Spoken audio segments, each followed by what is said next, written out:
come what may, I'm headed down the right path. I feel so brave, my head held high and I'm showing class. Dreams ignited, every day I truly give my best. I'm thriving excitedly to be the very best version of myself. I'm so bold and I'm so brilliant. I feel amazing, I feel so resilient. I'm so bold and I'm so brilliant. I'm so amazing, I feel so resilient. Hello and welcome to the Chundria Show. I'm your host, Chundria Brownlow. My first guest is Dr. Drayvon James. She's an everyday peacemaker, inspirational speaker, life coach, and author of Freedom Is Your Birthright. Dr. Drayvon James, welcome to the Chundria Show. How are you? I'm wonderful. Thank you for having me. Absolutely. Well, let's dive on in, my dear. Let's talk about your book, Freedom Is Your Birthright. What will your readers glean from it? You know what? I wrote this tiny book, less than 100 pages, because I wanted people to understand that if it is up to me, if it is meant to be, it is up to me, right? We have the freedom to create the life experience that we want to have. And that comes with huge responsibility, but it's still our responsibility to do that. And so our readers, when they read this book, they're going to realize, oh my goodness, I am powerful. And some things have happened in my life that I maybe would rather they had not happened, but I can still take those experiences and add them to my treasure chest of knowings to build the life that I want. So this is an awesome book. I really encourage people. It's an easy read, less than 100 pages, but it's a kind of a reference book. You can go back and say, yeah, I remember I learned this tidbit to help me through this experience in my life. You know, life is very hard these days, you know, and I think people are facing challenges all their own during this time, you know, prior to the pandemic, now currently still in the midst of the pandemic and still dealing with it at the end of, you know, 2021. What do you hope they'll be inspired to do after reading it, though? I know you what I hope, glean from it, but what will I walk away from? What will I be? You'll walk away from it being able to live as your authentic self, with your eyes wide open, being able to take your head out of the sand and say, yes, this is happening. And this is the power that I have to transmit that into something useful in my life. Because none of us would choose the pandemic, but it's here, right? It's here. Tell you a quick thing. I remember as a kid asking my granddad about the depression. And he said, you know what? Someone gets rich in a depression too, right? Which means that we can take any experience. The experience is what it is, but we give it all of the value and meaning that it has in our life, right? It's here. We wouldn't have chosen it, but it is here. Now we have the freedom to say what this means in my life. Is this the end of me, or is this the beginning of something beautiful? Absolutely. I mean, those are very powerful words. And I feel like all readers of this book will be able to glean empowerment from this book. So I'm excited that you wrote this. Conflict is all too common. And oftentimes we instinctively try to avoid it, right? So that might not always be wise. What are the benefits of conflict in a relationship? Because we don't take it like, we take it as like this is just the worst thing ever. But you have a different perspective on conflict. And what is that? Yeah. So oftentimes we do look at conflict as the worst thing ever, right? And those people who do try to get in there, there's two approaches that we sometimes take: as the bully or the possum, right? The bully is the person who storms in there. They make their point. They don't listen to anybody, and that's just it. And then the possum is like, I don't want to fight. I just want peace. I'll go for anything, right? Neither one of those approaches are suitable for growth and development. And really, that is what conflict has come to do. Conflict says, hey, there is, and first of all, let me go back just a little bit. That word conflict, when we hear the word conflict, we automatically think war, a battle. Somebody's got to win, somebody's got to lose. So when I work with my clients, I encourage them, whether it be in their personal life or in their professional life, to automatically, when they have a conflict, to readjust the wording and think misalignment. What we have here is a misalignment. That lands differently in the brain, and it makes us think, well, if there's a misalignment, we must get in alignment. It's more cooperative. So when people lean into conflict, which is what I'm encouraging people to do, you'll find deeper, more meaningful relationships. You'll find more creative solutions. You'll find that you get out of a rut, you beat stagnation. So leaning in is really how we have all this creative juice. Right? This is where this comes from. A situation arises and we put our heads together and we say, okay, these are some possible resolutions, and we come out with something wonderful. It makes me think of how many people have launched businesses during the pandemic. Many people that I've known that have launched businesses. I never thought about businesses prior to March 2020, and they are thriving, present day. And so that really speaks to that as well, of being able to take that conflict, take that difficulty, take that adversity, and then turn it into a positive. Right. And I know a lot of people who have thrived in their businesses. I even know people who were thinking about closing a business prior to the pandemic, but then things started, looking kind of iffy on the job fronts with other people. And they thought, well, this is the time for me to be more creative, in that the conflict of this world conflict spurred in them this creativity. They were able to think outside of the box, and things that had already been there pre-pandemic now became obvious to them because they were leaning into the situation, because really there was nowhere else to go. It was here. And instead of just having this defeated attitude, they say, you know what, let me see what I can do with this. And that's really what conflict is asking us to do. It's asking us to build more relationships, to be more collaborative with the situation, with the individuals, so that we can learn and grow. That's life, right? We're all about growth and development. And lean into that conflict. Don't be afraid of it, because there could be good on the other side of it. What word of encouragement do you have for individuals who are dealing with workplace conflict versus home life conflict? Is there a difference in how you approach that? Actually, no. The skills are transferable. And I'm so glad that you brought that up. So the skills are transferable. Really, when you start to master conflict resolution, these skills can be used in either your personal environment or your work environment. So they're transferable skills. I encourage people to practice a lot. And so home environment gives us a great place to practice, but the work environment is also a great place to get in there. First things first, automatically move that word, convert that word from conflict to misalignment. When you do that, you'll instantaneously, without thinking about it, you'll automatically think, oh, that's more collaborative. That means I need to communicate more. It means more strategy. It means that to communicate, I need to get in your presence. I need to be with you. I need to get a more understanding. And then we teach how to get in that person's presence, how to communicate, how to approach that. But you automatically know when you hear the word misalignment that we're going to have communication in order to align. I like that you pointed out that communication is key, regardless of whether it's your familial relationships or your workplace relationships, because you're right. At the root of it all, you still have to communicate how you feel in order to get through that conflict. So that's actually an exceptional point. You've coined yourself an everyday peacemaker. What does that title mean to you?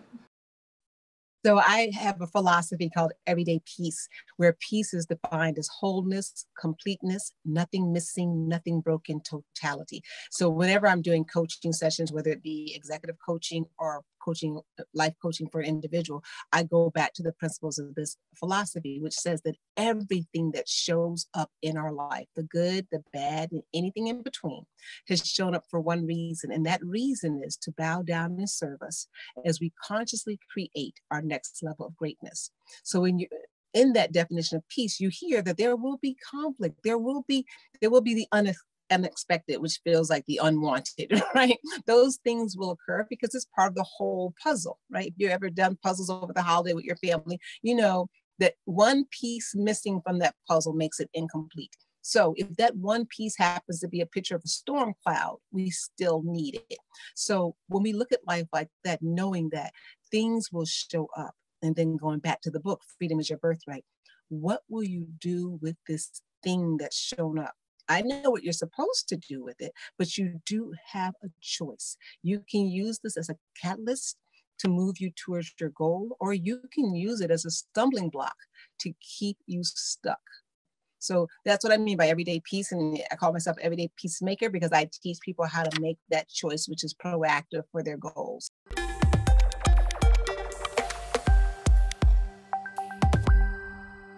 Now, my next guest is a celebrity photographer who has captured the images of major celebrities, including Nick Cannon, Alicia Keys, Cardi B, SZA, Wanda Sykes, and many more. Today he joins me to discuss his greatest achievements, humble beginnings, and valuable tips for creators. Clifton Prescod, welcome to the Chundria Show. How are you today? I'm doing well. Thank you for having me here. Yes, you are doing well, I must say. I was excited because I saw early in the summer you captured Nick Cannon's twins, is it Zion and Zillion, and you photographed his other children, baby Zen, golden, powerful.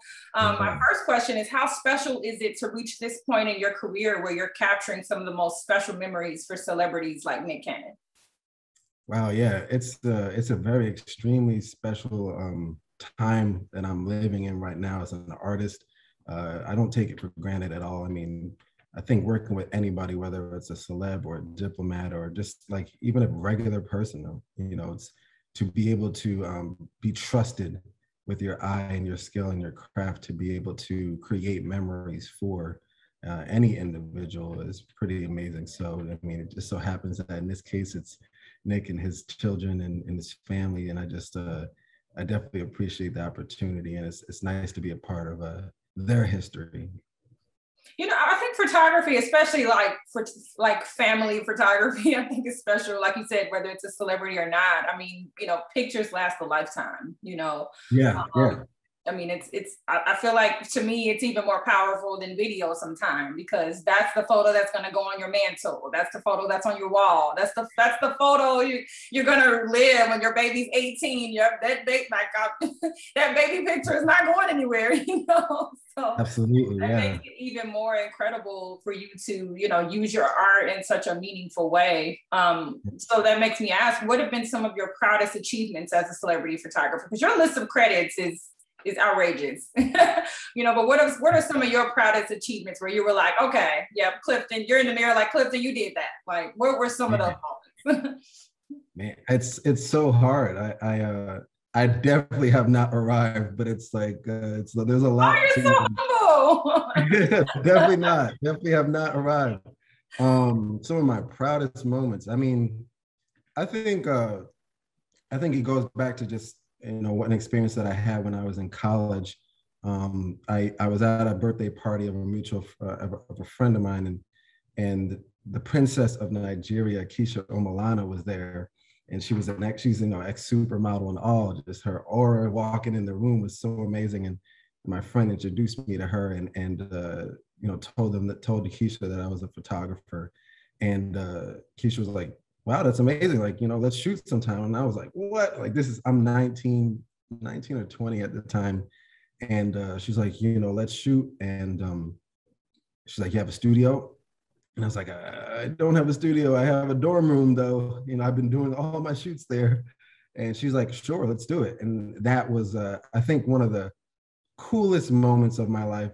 Even though it was so long ago, I just appreciate it because of how humble and gracious she was, that giving me opportunity to even photograph her, being who she was, and then even just again humbling herself, you know, to come to my dorm and shoot in my dorm and give me the opportunity. And all my classmates and my dorm mates were looking through the windows, you know, trying to see like, there goes Cliff again shooting. But I think that was one of my proudest moments, just because it was something where I didn't allow my current situation, being a young, broke college student with no studio, and I didn't let that get in the way of my dream, which was being a photographer and photographing, you know, diplomats in this case, but just, you know, anyone in general. So yeah.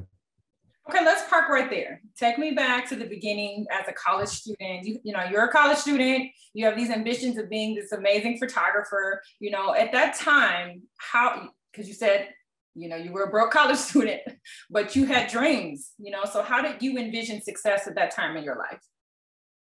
Wow. Back then, my definition of success was probably very skewed and I think $100 and a meal card. Yeah. I mean, back then, I mean, people ask me like, you know, how I started and how much did I charge? I always have like younger artists ask me like, how much did I charge when I first started?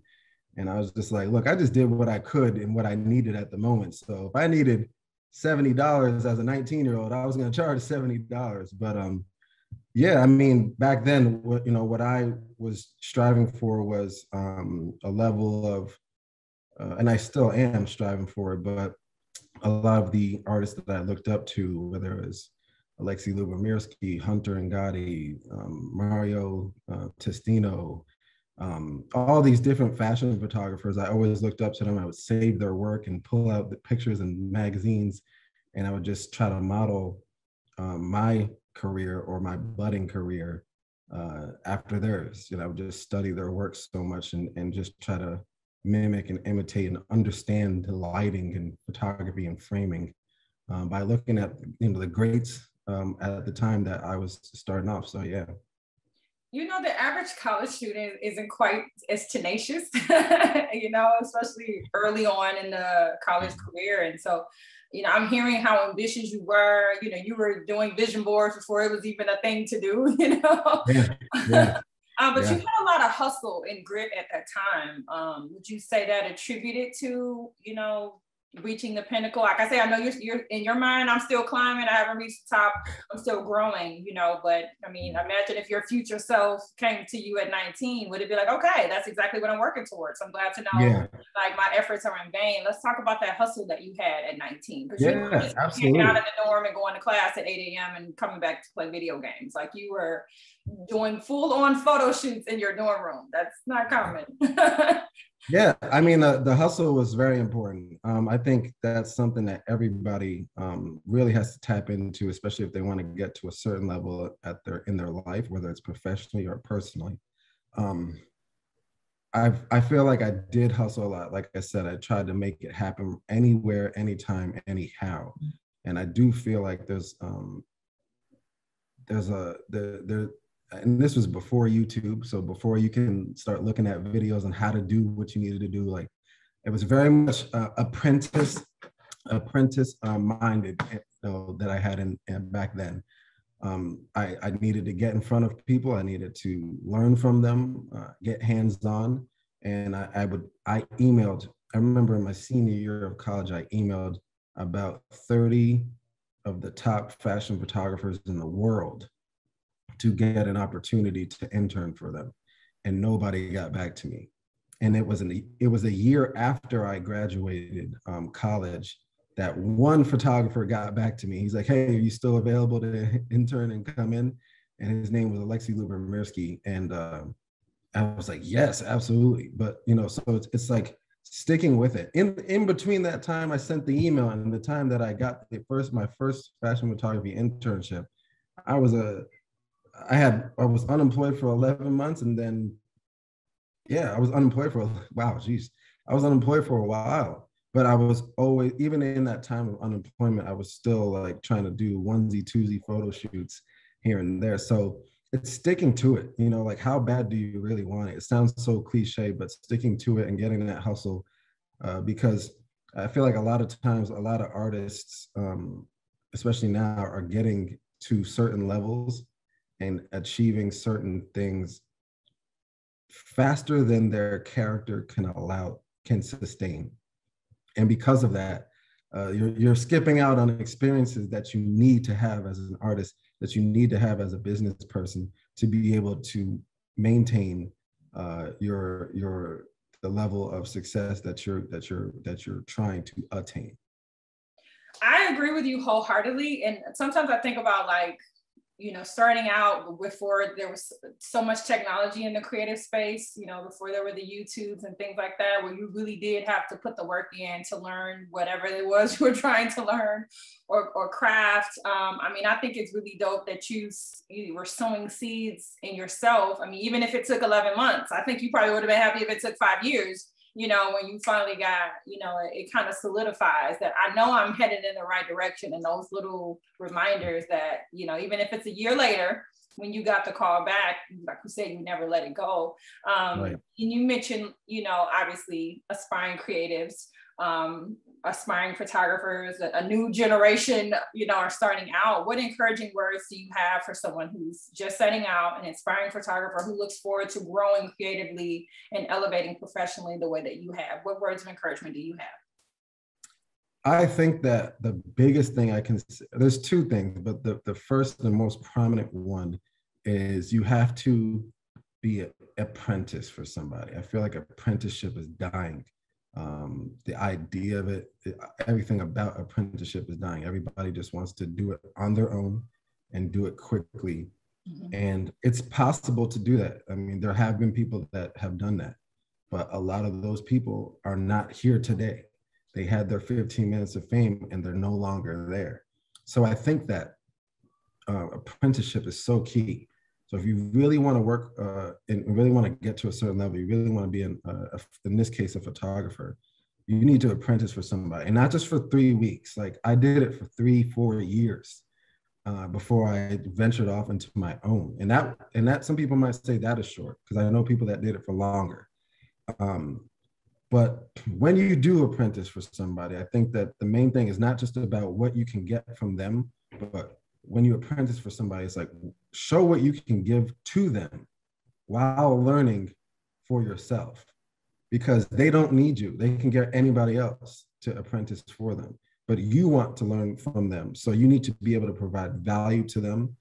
And in turn, they'll provide value to you by allowing you in their space and allowing you on their journey. The second part, what I would say is, especially for those in the Northeast and New York City area, usually a lot of people come to New York for photography. I think it's very important to work in some type of a rental house, equipment rental house, or like a film equipment rental house, or a photo studio. You need to touch equipment. You need to know what the names of certain things. You need to know the business of it. A lot of people want to be the artist, and that's fine.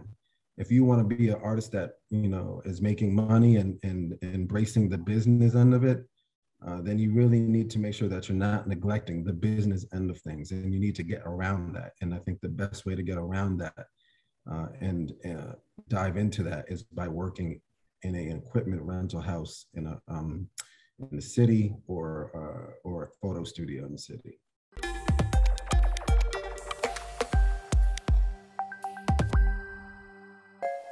My next guest is a registered nurse and rising music artist.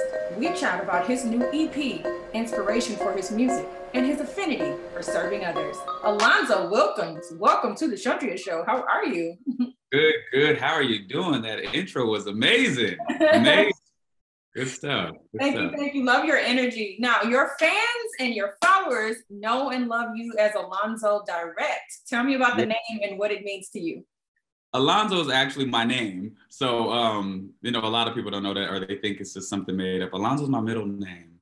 Anthony was a little too common, so that's my first name, but Alonzo's my middle name. And the direct part, it literally, we came up with the Alonzo Direct because it was a part of a website back in the day, way back in the netzero.coms and all the Juno. If anybody knows about that, I'm aging myself.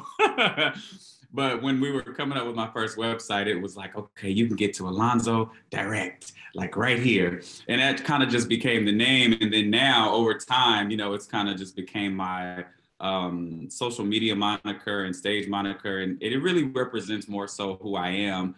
I'm a straight shooter. I'm gonna give it to you direct every time. I'm not gonna hold any bars, but in love. But that's who I am. So that's what the name. Think it's pretty neat. Now I watched. But I leave it. Does your love of music, is it a reflection of your childhood or your interest in the arts growing up as a child?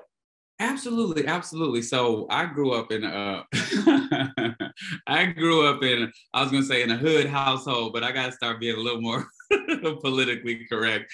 I grew up in a pretty low SCS household and in an urban neighborhood. My parents had relocated from Los Angeles, and it was a lot of just fun. They had a lot of fun. It was a lot of partying and a lot of people who were trying to escape the Los Angeles, that kind of heavy city life, that had went out to the suburbs, and they would have parties all the time. They stay up all the time. My dad and my uncle, they're also singers. And they're like the Jodeci, the Silk, the singers. So they would have concert after concert every night, I'm telling you, till 1, sometimes 2 in the morning. I could barely get up for school sometimes, but that's what I grew up in. So it was only a matter of, you know, some nights I stay up late and I'll sing with them. And you know how it is with parents and their kids. They're like, oh, you know, you got to check out my kid. They're great. They're great. You know, so I just kind of got sucked into it or pulled into it that way. I started writing when I was maybe about 10 years old, started writing songs and structuring songs, and it kind of just went from there. Now, you grew up in music. Your family are musicians. It's in you. You're writing as a child. What made you make the decision to go and become a registered nurse, though? So at a point in time, I was in high school, or I was just out of high school. I was in undergrad, and I had been in performing arts school and in public school, and I had kind of reached a fork in the road with my agent. They were sending me on jobs all the time, acting jobs, because I was acting at the time and singing in a group. And it got to the point to where it was like, they would give me short notice. It'd be a Monday, you know, and a day I have class, and they're like, hey, you have an interview, or, you know, you got an audition tonight at 6 o'clock. And I'm like, hey, I got lecture, you know, so I can't just, so I got to that point where there was so much of a conflict. I had to make a decision. And the decision that I made was finish school, finish my academic career, because that was something that it was more urgent that I did at that time. And I always loved art. I always loved music and film and acting. So that was something that I felt like I could come back to, because it was a talent. It wasn't necessarily a skill that I needed to attain at the time. So that's what led me in that direction. And I kind of just, you know, stayed in it for, it's been like 8-9 years now. I just stayed in it and said, you know, I want to work till I get to the point that I can afford to finance my own dreams and finance my own projects and do this thing the way that I want to do it. And that's where I am now. You know, the medical field is a very selfless industry. You know, I mean, I admire anyone who, you know, regardless of whether you had a background in music or not, anyone that wakes up to care for others, you know, make sure that others are better and healthier and better in general. How does your gift and your service resonate in your music? Do they kind of blend together in some ways? Because you're the core of that. You're at the core of you, at the core of Alonzo Direct's music, at the core of you is also serving others. So how does that resonate with you? I think I'm glad, you know, that's a question that no one's ever asked me. And I'm glad that you did ask that question, because it really pushes me to think about it. And I think really what it is everything that I do as far as creating is usually a form of therapy to me. And the point and the objective in creating that music is to kind of share those stories and those feelings. And the music is, to me, like, my motto is always, if I can help one person through sharing my feelings or sharing my experiences or just, you know, life with someone, my story, then I've done my job. Come with me, I'm headed down the right path. I feel so brave, my head held high and I'm showing class. Dreams ignited, every day I truly give my best. I'm thriving excitedly to be the very best version of myself.